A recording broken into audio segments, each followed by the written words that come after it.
নমস্কার, পশ্চিম মেদিনীপুর থেকে পুতুলের হোম কিচেনে আপনাদের সকলকে জানাই স্বাগত। আশা করি আপনারা সকলেই খুব ভালো আছেন, আমিও খুব ভালো আছি। আজকে আপনাদের তৈরি করে দেখাবো আইসক্রিম। এই গরমে আইসক্রিমটা কার না প্রিয়, সবার জীবনে একদম মন ঠান্ডা প্রাণ ঠান্ডা করার জন্য আইসক্রিম দেখবেন দোকানে দোকানে একদম ভর্তি থাকে। প্রত্যেকটা দোকানেই প্রায় বলতে গেলে এখন আইসক্রিম পাওয়া যায়।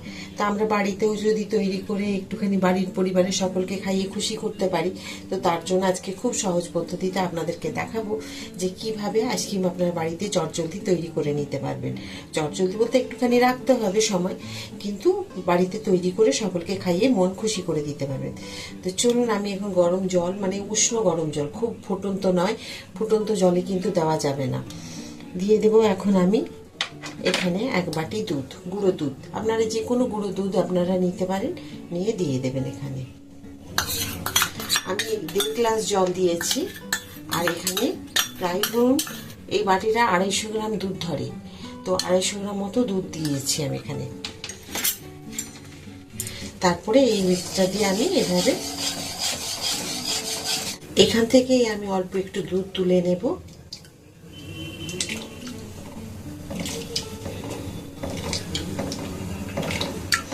এই যে এইটুকুখানি আমি দুধ তুলে নিলাম। এখানে নিয়ে নেব আমি 1 চামচ, দেখুন, কাস্টার্ড পাউডার। এই যে 1 চামচ নিয়ে যে দুধ আমি তুলে রেখেছি, সেই দুধের মধ্যে আমি একটু গুলে নেব। কি সুন্দর ফুটে উঠেছে। আর গুঁড়ো দুধে কিন্তু খুব তাড়াতাড়ি হয়। এইরকম লিকুইড দুধে একটুখানি ঘন করতে গেলে অনেকটা সময় লাগে, কিন্তু যখনই আপনি গুঁড়ো দুধে যখনই করবেন, তখন পরিমাণ মতো একটু জল দিয়ে আর ঘন করে নিতে পারবেন দুধ দিয়ে। বেশিক্ষণ ফোটানোর সময় মানে দিতে হবে না। দেখুন আমি যেমন করেছি, 1.5 গ্লাস জল নিয়েছি আর 250 গ্রাম দুধ দিয়েছি, আমি খুব তাড়াতাড়ি দেখুন হয়ে গেছে। আপনাদের দেখাচ্ছি আমি, দেখুন কতটা ঘন হয়েছে। এইভাবে কিন্তু ঘন করে নেওয়া যাবে। আমি দিয়ে দেবো 100 গ্রাম চিনি। আপনারা চাইলে এর থেকেও বেশি দিতে পারেন, কিন্তু আমি দিতে পারবো না ইচ্ছে থাকলেও, কারণ আমার বাড়িতে আমার হাজবেন্ডের সুগার আছে। আর এইসব জিনিস বাড়িতে করে একটা মানুষের যদি সুগার থাকে, সেই তাকে না দিয়ে জিনিসটা খাওয়াও যায় না। সেই কারণে আমি পরিমাণটাকে একটু কম দিলাম। আপনারা আপনাদের ইচ্ছে মতো যেরকম মিষ্টি খাবেন সেই রকম দেবেন। আমার অসুবিধা আছে বলে আমাকে একটু কম দিতে হলো, আমি 100 গ্রাম দিয়েছি। আপনারা চাইলে এখানে অন্তত আরও 50 থেকে 100 গ্রাম বাড়িয়ে দিতে পারেন পরিমাণটা। তো এইভাবে আবার চিনিটা গুলে যাওয়া পর্যন্ত একটুখানি সময় অপেক্ষা করতে হবে। দেখুন একদম ফুটে উঠেছে খুব ভালো মতো চিনি দেওয়ার পরে। এবার আমি কি করব, এই যে কাস্টার্ড পাউডারটাকে আমি একটু দুধে গুলে রেখেছি, এটাকে এখন আমি এই দুধের মধ্যে মিশিয়ে দেব। তবে কিন্তু হাই ফ্লেমে একদমই করা যাবে না, এটাকে একদম লো করে দিতে হবে, তা নাহলে তলায় খুব তাড়াতাড়ি এটা লেগে যেতে পারে। তো আমি এখন দেখুন এটাকে ঢালবো আর 1 হাত দিয়ে এটাকে এরকম নাড়তে থাকবো।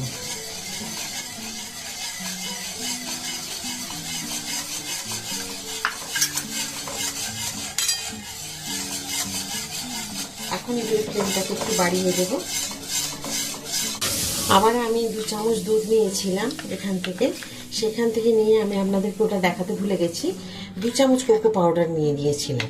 সেই কোকো পাউডার থেকে আমি এইভাবে দেখুন গুলে নিয়েছি। আপনারা যদি শুধু এইভাবে কাস্টার্ড পাউডার দিয়ে করতে চান তাও করতে পারেন, এই চকলেট মানে চকলেট পাউডার নাও দিতেও চলবে, কিন্তু আমি একটু চকলেট ফ্লেভারের করবো বলে আমি এটাকে মিশিয়ে দিচ্ছি। দেখুন ব্যাস এইভাবে সেমভাবে আমি এটাকে গুলতে থাকবো। আমি দেখুন চকো পাউডারটা দিয়ে খুব ভালো করে মিশিয়ে নিয়েছি। তবে হ্যাঁ, আমি কিন্তু আলাদা করে গুলে মিশিয়েছি, আপনারা দেখেছেন। একদমই ভুল করবেন না গুঁড়ো অবস্থায় দেওয়া, তো গুঁড়ো অবস্থায় দিলে কিন্তু খুব অসুবিধায় পড়ে যাবেন। তো যাই হোক, আপনারাও এইভাবে করবেন। আর এই চকলেট পাউডার কোথায় পাবেন? যে কোনো দোকানে গেলেই কিন্তু, লস্যির দোকান, গ্রোসারি শপে গিয়ে পরে কিন্তু এইগুলো চকলেট পাউডার আপনারা কিনে নিতে পারবেন।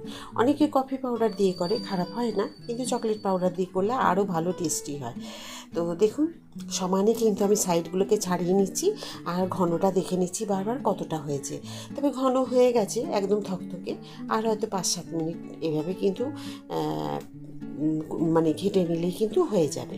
তবে হ্যাঁ, আমরা মেয়েরা কিন্তু বিভিন্ন কাজের মধ্যে অনেক সময় ব্যস্ততার কারণে ভুলে যাই যে আইসক্রিমের আমরা যে তৈরি করব সেটা দুধ বসিয়ে এসেছি।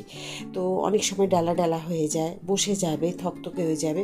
তাহলে কি করব, ভয় পেয়ে যাব না তো যে কিভাবে এটা হবে? একদমই ভয় পাবেন না। মিক্সিতে একবার ঠান্ডা করে নিয়ে মিক্সিতে একবার ঘুরিয়ে নেবেন, ব্যাস। তারপরে একদম ওই রকম আবার হয়ে যাবে ঘনত্বটা। হয়ে গেলেই তখন কিন্তু যেসব জায়গাগুলোতে আপনার আইসক্রিম বসাবেন সেগুলোকে রেডি করে একদম বসিয়ে নেবেন, দিয়ে রেখে দেবেন ফ্রিজারে।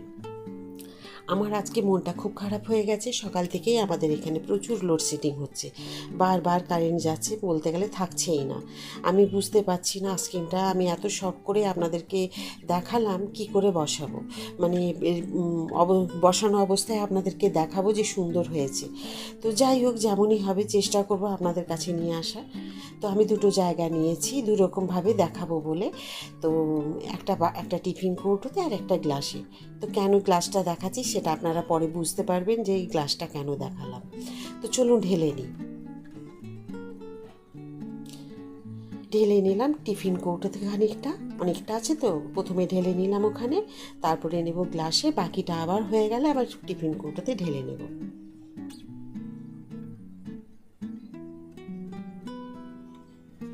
ব্যাস, এবার একটা ঢাকা দিয়ে দিই। একটু ঠান্ডা হয়ে গেলে কিন্তু ঢাকাটা দেবেন। ঠান্ডা হয়ে গেলে একদম ভালো করে ঢাকা দিয়ে, আর এখানে একটা সিলভার ফয়েল দিয়ে আমি ভালো করে ঢেকে একটা গার্ডার দিয়ে দেবো, দিয়ে টাইট করে রেখে দেবো, দিয়ে ফ্রিজারে আমি রেখে দেবো। মোটামুটি আমি এটা করলাম দুপুরবেলায়, পরের দিন এটাকে বের করব যদি কারেন্ট থাকে তাহলে, আর নাহলে কিন্তু তারপরে বের করব। দেখুন, আমি পরের দিন মানে দুপুরে করেছি, পরের দিন ভেবেছিলাম দুপুরে বের করব, তাতেও বসেনি, লোডশেডিং ছিল মানে সেই কারণে টিফিন কৌটোটা তো বসেইনি ভালো। আর গ্লাসেরটা দেখুন যেভাবে বসেছে, আপনাদের কাছে নিয়ে আসলাম। ওটা হয়তো আবার অন্য কোনো আইসক্রিম করে আপনাদের দেখাবো, ওটা বুঝতে আরও সময় লাগবে, সেই কারণে ওটা দেখাতে পারলাম না। অন্য আইসক্রিম আপনাদেরকে দেখিয়ে দেবো তৈরি করে। তো আমি একটুখানি জলের মধ্যে গ্লাসটাকে ডুবিয়ে রেখে একটা কাঠি ঢুকিয়ে দেখুন বের করে নেবার চেষ্টা করছি, আর খুব সহজেই কিন্তু এটা বেরিয়ে যাবে। আপনাদেরকে আমি বলে দিলাম যে একটা জলের মধ্যে গ্লাসটাকে একটুখানি ডুবিয়ে রেখে একটা কাঠি ঢুকিয়ে দেখুন বের করে নিলাম। খুব সুন্দর হয়েছে দেখতে। এবার আমি কি করব দেখুন, যেগুলো ঠেলা গাড়িতে আমরা দেখবেন আইসক্রিম কিনে খাই, একটা এরকম বড় গ্লাস থেকে বের করে ওনারা কৌটো থেকে বের করে আর এরকম 4 ভাগ করে বিক্রি করে বা 2 ভাগ করে, যে যটা লাগলো তাদেরকে সেইভাবে দিল। কেউ যদি বলে আমি হাফ খাবো, হাফ দেয়। কেউ যদি বলে 4 ভাগের 1 ভাগ খাবো, সেটাও দেয়। তো ঠিক আবার কাঠি সেই মুহূর্তেই কিন্তু একটা করে ঢুকিয়ে দিয়ে দেয়। তো দেখুন, আমিও সেই জিনিসটাই করছি দোকানে, ওই যে ঠেলা গাড়ির মতো।